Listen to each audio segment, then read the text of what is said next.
Students and parents, आज हम standard third में इंग्लिश सब्जेक्ट में यूनिट 5 है, उसका जो पार्ट 1 है, जो पोएम है द बलून मैन, वो आज हम सीखेंगे। तो बच्चों, open the text book and page number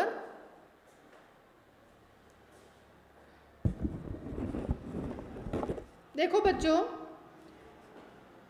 first है the balloon man. Balloon man means जो गुब्बारे हम कहते हैं, तो जो गुब्बारे बेचता है उसको बलून मैन कहा जाता है।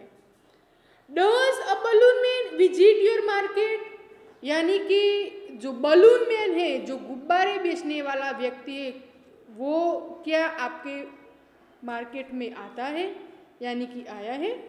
Let's see what this balloon man brings with him. तो चलो आज हम देखते हैं कि जो गुब्बारे वाला जो व्यक्ति है वो अपने साथ क्या लेकर आता है। द बलून मैन मीन्स गुब्बारे वाला व्यक्ति। ही always comes on market days. Always means हमेशा, यानी कि वो जो व्यक्ति है वो ऑलवेज मार्केट में आता है। And holds balloons a lovely bunch. Holds means बच्चों, हम पिक्चर में देख रहे हैं कि एक जो व्यक्ति है उसके हाथ में कई गुब्बारे यानी कि बलून्स है, तो वो होल्ड मीन्स पकड़ना, तो वो जो गुब्बारे उसकी जो डोरी है वो पकड़ कर रखी है। अ लवली बंच मीन्स गुच्छा, जो एक से ज़्यादा जो बलून्स होते हैं उसको गुच्छा कहा जाता है।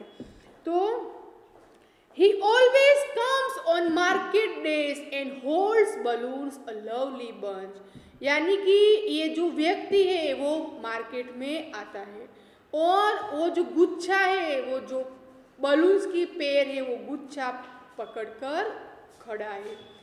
And in the market square he stare means खड़ा होना, तो वो जो व्यक्ति है वो एक साइड खड़ा है।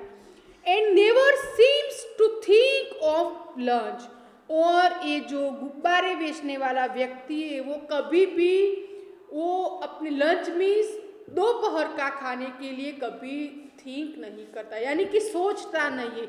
यानी कि ऐसे कई जो व्यक्ति है, ऐसे कई जो वर्क वाले जो व्यक्ति है, वो सबसे पहले जो दोपहर होती है तो उनके लिए खाने के लिए सर्च करते हैं, लेकिन ये जो बलून मैन है वो ही एक ऐसा व्यक्ति है कि वो अपना खाने के लिए सोचता नहीं है।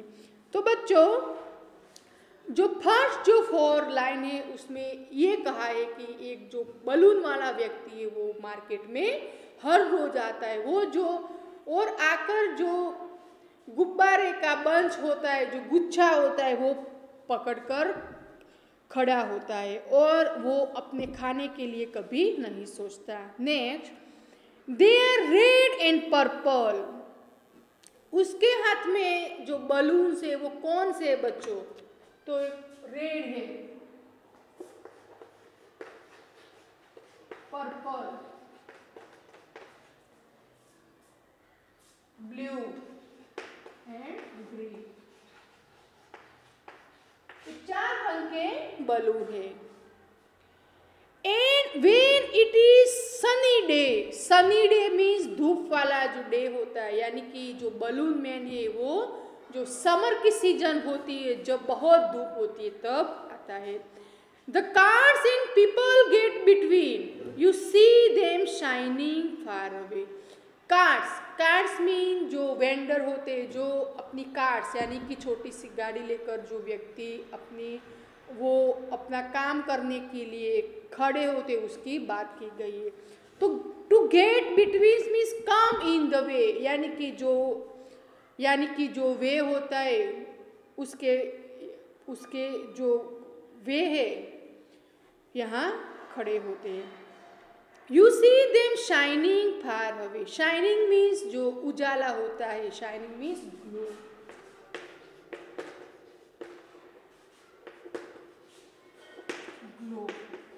ग्लोइंग।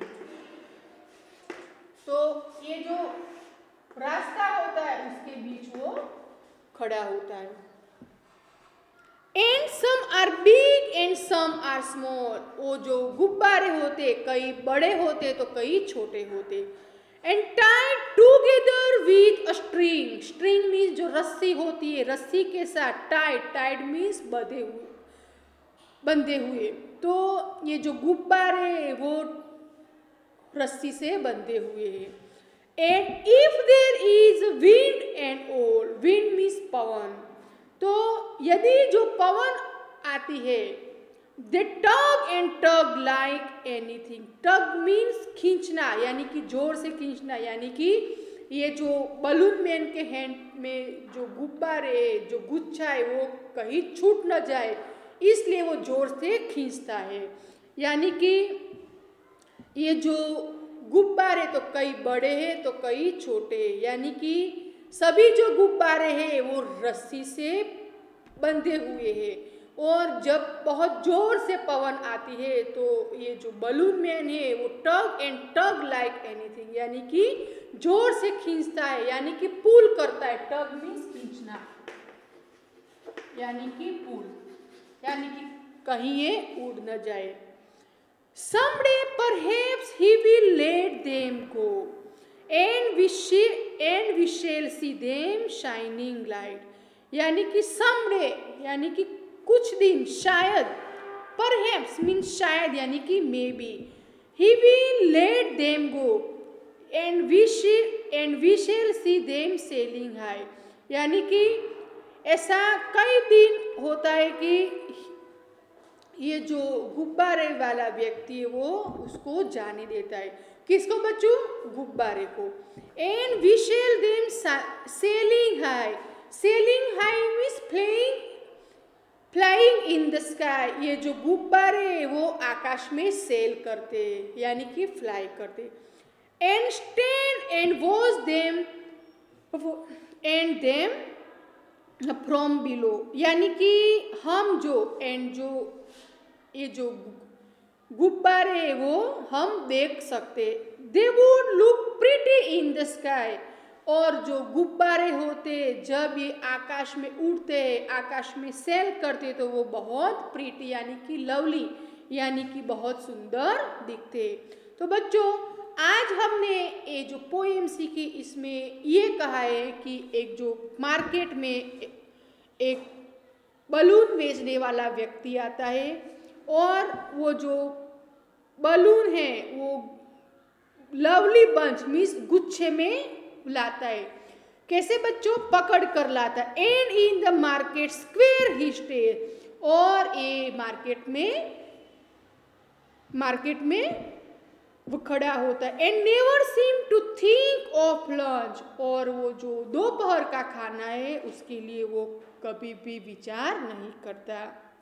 और कई जो रंग के हैं वो होते हैं। क्यों? क्या होता है बच्चों? गुब्बारा होता है। And when it is Sunny days, and जो धूप वाला डे होता है इसी समय वो आता है। The cards people get between, और ये जो कार्ड्स यानी कि छोटी सी गाड़ी होती है, कम्स इन द वे, और जो रास्ता होता है उसके आसपास वो खड़ा होता है। You see them shining far away, और हम उसको देख सकते। And some are big and some are small, और कई जो गुब्बारे बड़े होते हैं तो कई छोटे होते हैं। And tied together with a string, और जो सभी गुब्बारे वो रस्सी के साथ बंधे हुए हैं। And if there is wind at all they tug and tug like anything, और वो जोर से पवन आती है तो वो जो गुब्बारे वाला व्यक्ति है वो जोर से खींचता यानी कि पुल करता है। Someday perhaps he will let them go, and we shall see them shining high and stand and watch, यानी कि ऐसे कुछ दिन होते, यानी कि शायद ये जो गुब्बारे बेचने वाला व्यक्ति है वो ऐसे कोई दिन वो जो सभी गुब्बारे हैं वो फ्लाइंग इन द स्काई यानी कि आकाश में छोड़ देता है। और उसी दिन यानी कि उसी समय हम खड़े रहते हैं और देखते हैं, और ये जो आकाश होता है वो बलून से बहुत सुंदर होता है। तो बच्चों, आज हमने ये जो पोएम सीखी उसकी एक्सरसाइज हम करेंगे। तो बच्चों,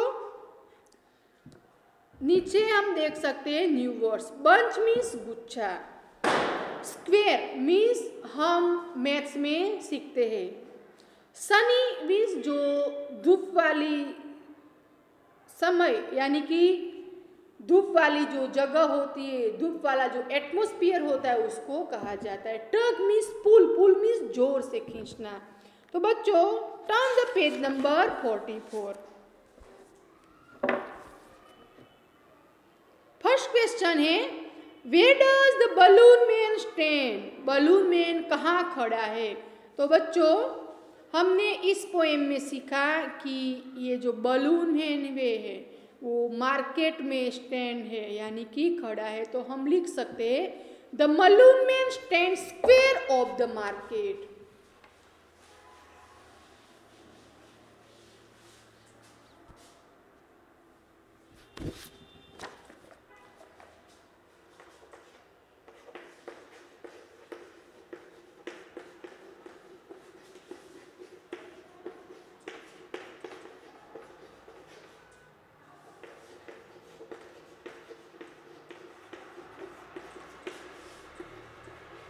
तो बच्चों, आप ये अपनी नोटबुक में लिख सकते हो। The balloon man stand square of the market. Next है, what happens to the balloons when there is wind? जब पवन आती है तो बलून के साथ क्या होता है? तो ये जो पोएम के हिसाब से जब जोर से पवन आती है तो जो बलून वाला व्यक्ति है वो उसको खींच के रखता है यानी कि टग करता है। तो हम लिख सकते हैं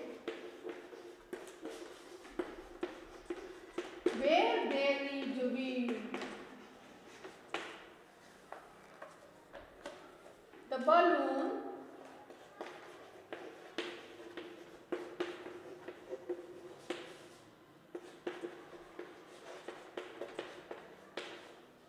tug like anything, उसको जोर से खींचता है यानी कि होल्ड करता है यानी कि पकड़ कर रखता है। नेक्स्ट है, what does the child like to see the balloon man do? ऐसी कौन सी चीज है यानी कि ऐसी कौन सी एक्टिविटी जैसा है कि इससे वो चाइल्ड बहुत खुश होते हैं? तो जब वो बलून मैन वाला व्यक्ति है वो सभी बलून आकाश में छोड़ देता है यानी कि सेलिंग करता है यानी कि सेल करता है, तब ये बच्चे जो रंग बिरंगी बलून्स होते हैं उसको आकाश में देखकर बहुत खुश होते हैं। तो हम लिख सकते हैं थर्ड का आंसर। बच्चों, ये जो आंसर है वो आप पोस्ट करके भी लिख सकते हैं। नेक्स्ट, थर्ड का आंसर,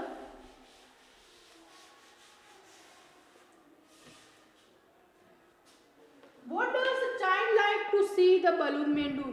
ऐसा कौन सा कार्य बलून मैन करता है जिससे वो चाइल्ड बहुत खुश होते हैं? तो हम लिख सकते हैं the child likes to see the balloon man ले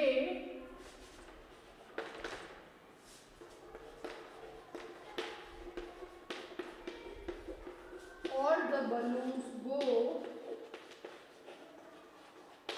so that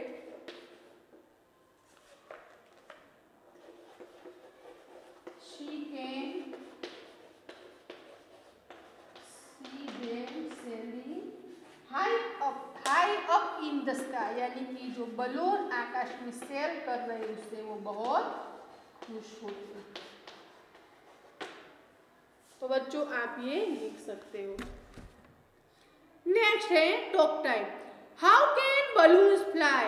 तो बच्चों, ये जो बलून्स कितने ऊपर तक उड़ सकते हैं? तो बच्चों, हम कई जो आंसर हम अपनी तरह लिख सकते हैं यानी कि balloons can fly very high in the sky, ऐसे भी लिख सकते हैं। और ये भी लिख सकते हैं कि balloon can fly 35 feet high, यानी कि हम फीट के हिसाब से भी लिख सकते हैं। तो वो जो आंसर है वो आपको अपनी तरह लिखना है।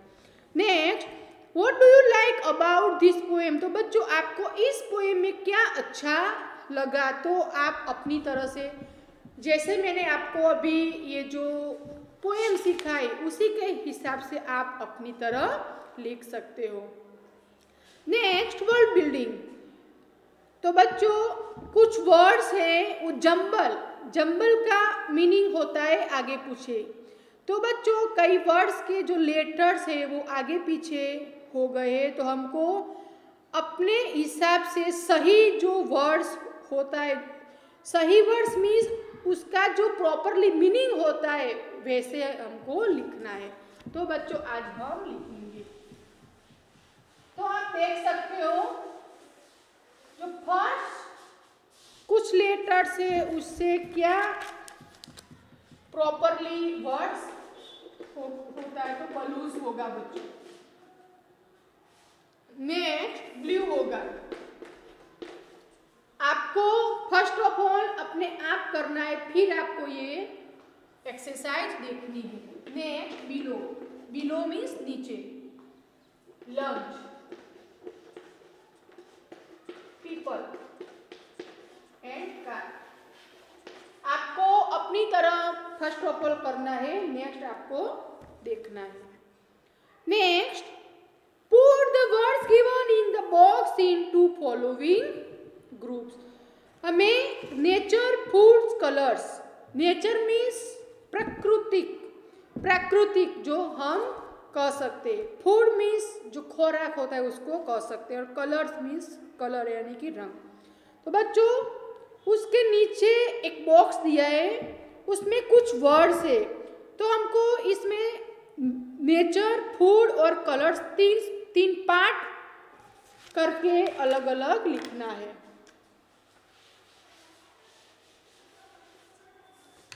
तो बच्चों नेचर,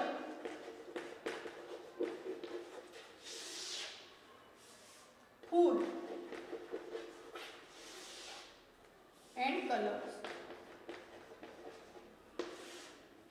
तो फर्स्ट है विंड। विंड कोई फूड नहीं है, कोई कलर्स नहीं है, वो प्राकृतिक है यानी कि नेचर है, तो हम लिखेंगे। नेक्स्ट टर्निप हमने बच्चों सीखा था कि इनोर्मस टर्निप नाम का एक लेसन था आगे, तो इनोर्मस टर्नी यानी कि बड़ा सा सरगम, तो ये फूड है, तो टर्निप यहाँ है। पर्पल एक कलर है। पाइनएप्पल खाने के लिए आता है।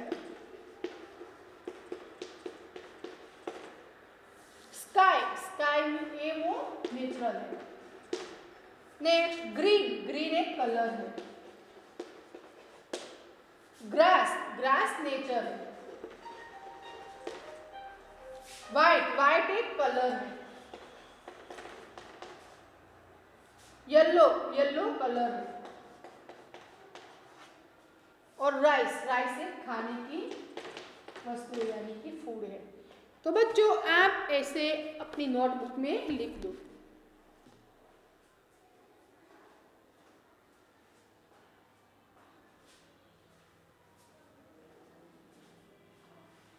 Next page number 45। How many colours can you find hidden in the maze? Write their names below. तो बच्चों एक कलर का नाम लिखा हुआ है, आपको अपनी तरह से कुछ कलर्स के नाम इस बॉक्स में है, तो आपको ये एक्सरसाइज आपको अपनी तरह करनी है। यानी कि जब आप सर्च करोगे तो आपको कई कलर दिखेंगे, यानी कि पर्पल है, येलो है, ब्लू है, वाइट, रेड, पिंक, ऐसे कई कलर्स के नाम है, वो आपको बॉक्स करना है, लेकिन आपको लिखना है सिर्फ 6 colour. Next, fill in the blanks in the balloons with their opposite. You can find them in the poem The Balloon Man, one is done for you. यहाँ कुछ बलून है, बलून में एक वर्ड्स दिया है, उसके हिसाब से हमें ऑपोजिट यानी कि विरोधी शब्द लिखना है। इस पोएम के हिसाब से हमें लिखना है। तो बच्चों नेवर, नेवर मीन्स कभी नहीं, ऑलवेज मीन्स हमेशा। तो हम इसके हिसाब से हमें लिखना है। तो बच्चों स्मॉल, स्मॉल मीन्स छोटा, तो उसका ऑपोजिट आएगा बिग।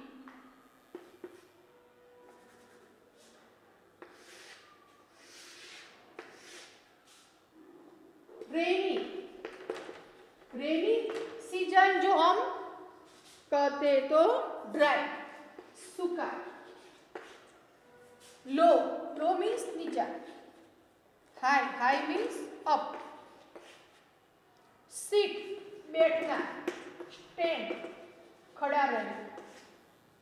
नियर दूर, सॉरी नजीक, फार मीन्स दूर। तो आपको ऐसे ऑपोजिट वर्ड्स लिखने हैं। बच्चों turn the page number 46, team time. यहाँ एक एक्टिविटी है वो आपको अपने घर से करनी है, यानी कि एक कलरफुल पेज लेना है, उसमें से आपको बलून्स, यानी कि बलून की साइज में कई जो बलून्स के जो शेप होते उसको आपको सीजर से कट करना है। उसके बाद आपको एक शीट पेपर लेनी है और जो आप बलून के शेप में जो कट किए जो पेपर से जो कलरफुल पेज वो आपको उसमें स्टिच यानी कि स्टिच करने और आपको ये बलून की तरह दिखाना है। तो आपको ये जो एक्टिविटी है वो आपको अपनी तरह से होमवर्क में करनी है। नेक्स्ट है से अलाउड, कुछ वर्ड्स है वो आपको अपनी तरह से बोलने, यानी कि स्ट्रिंग है, stream, strong, stand, sting, steel, hole, hole, might, might, tail, tail, sail, sail. आपको ये जो वर्ड्स है वो भी आपको अपनी तरह बोलने। तो बच्चों आज हम ये जो यूनिट 5 की जो पोएम थी द बलून मैन, वो आज हमने पोएम भी सीखी और उसकी एक्सरसाइज भी की। बच्चों हम जो नेक्स्ट वीडियो आएंगे उसमें हम पार्ट 2 सीखेंगे। Thank you.